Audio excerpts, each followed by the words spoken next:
Madam Speaker, I rise today to talk about yet another instance of the insanity of wokeism that is permeating our society, ruining our culture, and destroying our ability to govern. This scourge has infiltrated academia, the media, and our corporate boardrooms, and it is now taking over our government functions, all on the backs of our taxpayers. Those very taxpayers who recognize this nonsense for what it is and who are being plucked clean by an elitist cabal of eco-warriors who are paid to destroy the very standard of living that allows them to focus on made-up crises rather than to do the job for which they were hired. Of what do I speak? The U.S. Fish and Wildlife Service has now begun offering Ecogrief training for its employees. Yes, you heard me correctly. Ecogrief, a made-up condition that provides an opportunity for our oh-so-delicate employees who are allegedly struggling with a sense of trauma as they witness what they claim is a changing environment. It is one thing for a private company to waste its own money, but it's not okay for the federal government to misappropriate our money to further a political agenda that is intended to increase the cost of putting food on your table, a roof over your head, and gas in your car. It is our money that is being used for environmental activism instead of paying down some of our nearly $32 trillion in debt.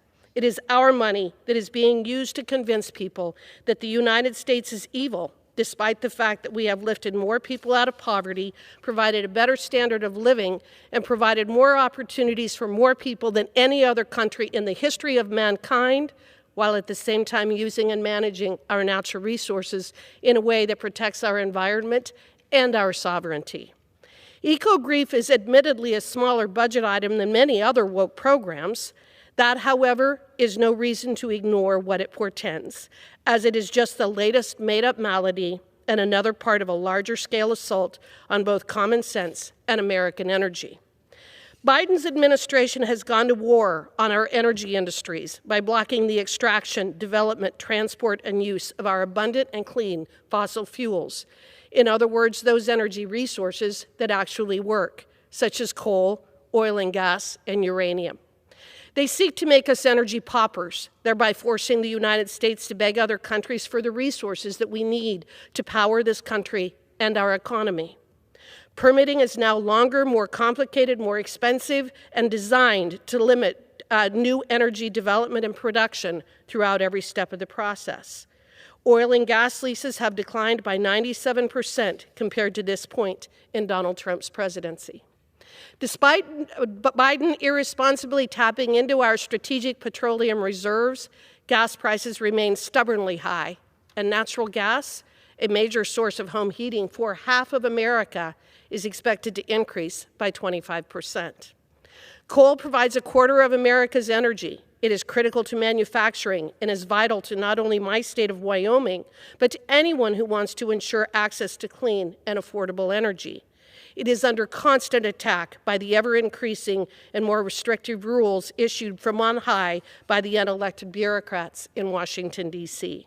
And who suffers? The citizens of this country, with the poorest among us suffering the most. I believe that there truly is a special place in hell for people who adopt policies that are designed to create energy poverty, a situation where families must choose between buying food or heating their homes or putting gas in their cars.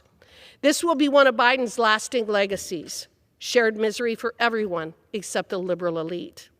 Quite simply, we cannot afford the woke energy agenda being pursued by President Biden, and we sure as heck can't indulge in the latest made-up condition of eco-grief.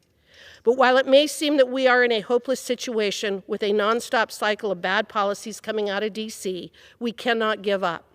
With the Republicans now in control of the House of Representatives, we must pass legislation to claw back power from the administrative state, and I am filing multiple bills to do just that. Ultimately, the solution is in producing our affordable and plentiful American energy, but we cannot wait for 2 more years.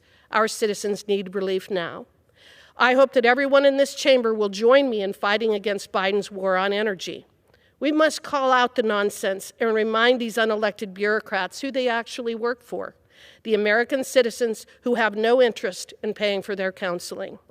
And for our friends at the Fish and Wildlife Service who may be watching this speech, you may want to take that Ecogrief seminar now before we legislate it out of existence. I yield back.